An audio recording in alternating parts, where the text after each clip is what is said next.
Cleaning the kitchen counter is something we do just about every day. Yet, there are some special ninja/wizard techniques that I can teach you to make the task of cleaning your kitchen counter faster and as close to perfection as you're probably ever gonna get it. I've spent 8 years figuring out the best way to clean kitchen counters, and today, you're gonna learn my secrets. So, let's go. First, we need to figure out what material your counter is. It can be quartz, like mine. It could be granite, marble, which are stone. It could be laminate, corian, formica, tile and grout, or cement, or even stainless steel. I think that covers probably most of the counters you're gonna see out there in the world. Now, since YouTube favors shorter videos, I'm not gonna get into all the specifics and care instructions for each material, but what you can do is pay a quick visit to the manufacturer's or installer's website, or play it like the 90s and just pick up the phone and call them and find out exactly what they recommend for care. Some general basics I can give you are this. Counters don't like heat, abrasive materials, and vinegar will ruin natural and man-made stone countertops. And bleach? Don't even think about it. It will probably stain almost any counter surface, and if you want to disinfect your counters, I've got a way for you to do it. Let's just cover some general care tips for your counters, regardless of what kind you have. Always use a trivet or a rack when anything hot comes out of the stove or the oven, because heat can permanently damage a surface.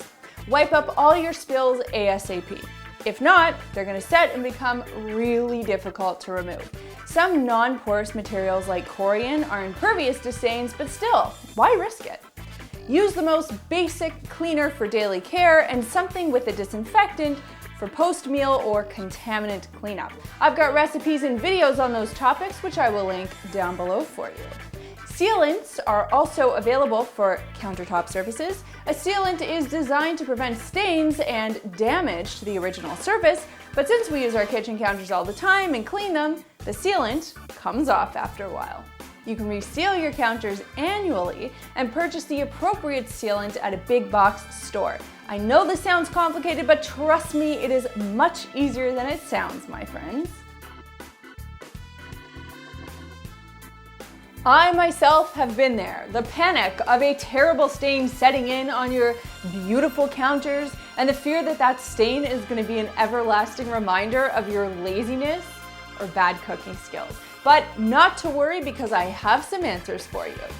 Firstly, you must know that certain finishes will scratch or stain, and you can't use anything abrasive or acidic on them, so we've got to get creative. That's why it's important to know your finish and its specific care instructions. Any method you use to remove a stain on your counter must be tested in a small, hidden corner that your landlord or future home purchasers are never going to find. Once you've seen no damage, then proceed. Now, for scratchable surfaces like stone, I have found great success, and I've experimented like crazy in mixing up a small batch of 1 scoop of OxiClean to a cup of hot water, placing a piece of plastic wrap over the stain with some of that product applied. The plastic helps keep it wet. I then leave it for about 10, 20, 30 minutes until the stain lifts off, and then I wipe everything away. Literally every terrible stain I've gotten on my new counter has come right off with that solution.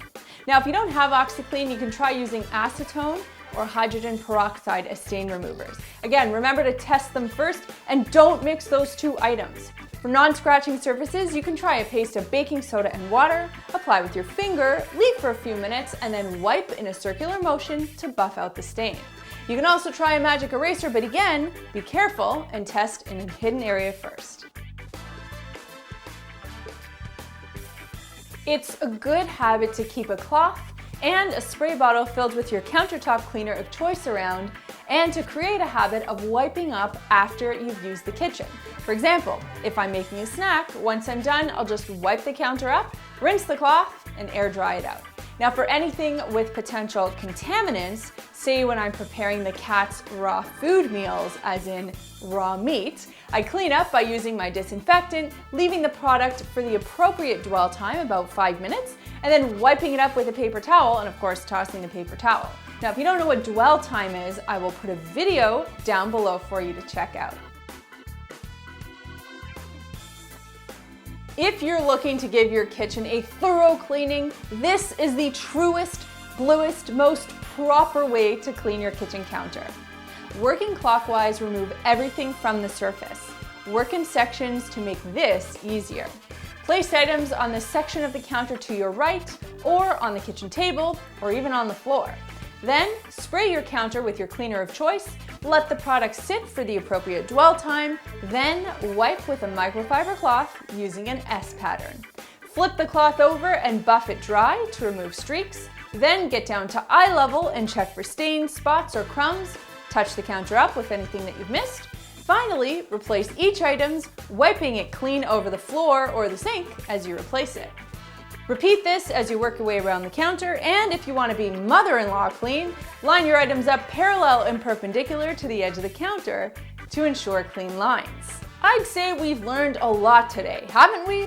Kitchen counters are complex little beings who need lots of love and special attention, but when they're cared for properly, they'll keep you healthy and make your kitchen truly shine. Now, if you don't know what dwell time is, or how to make your own countertop cleaners, or how to properly clean your kitchen sink so that it's nice and sparkly, don't worry, I've got you covered. I've put all those videos in the description box down below for you. So Clean My Space Nation, tell me, what's your kitchen counter cleaning routine? That's quite a mouthful, kitchen counter cleaning routine. Anyway, let me know in the comments down below because I'm very curious about how you do it. Also, remember, I check Instagram about 32,479 times a day, so please feel free to tag me in your cleaning, cat, or food, or any other photos. I'm at Melissa Maker, he's at the Chad Reynolds, and we are at Clean My Space. There's a button down there that lets me know you care, so click it if you liked this video, and click this button right here to subscribe and begin your journey to a cleaner life. Thanks so much for watching, and we'll see you next time. As some of you guys know, Chad and I were on vacation last week. We launched 3 videos and probably commented on like 2 of your posts. But trust me, we read all the comments, and it's just been very busy getting back from vacation and trying to catch up on everything. So if I don't get back to your comments on those videos, I do apologize, but trust me, I've been reading them and I love your questions. So thank you so much for asking, and of course for your wonderful comments. See you soon.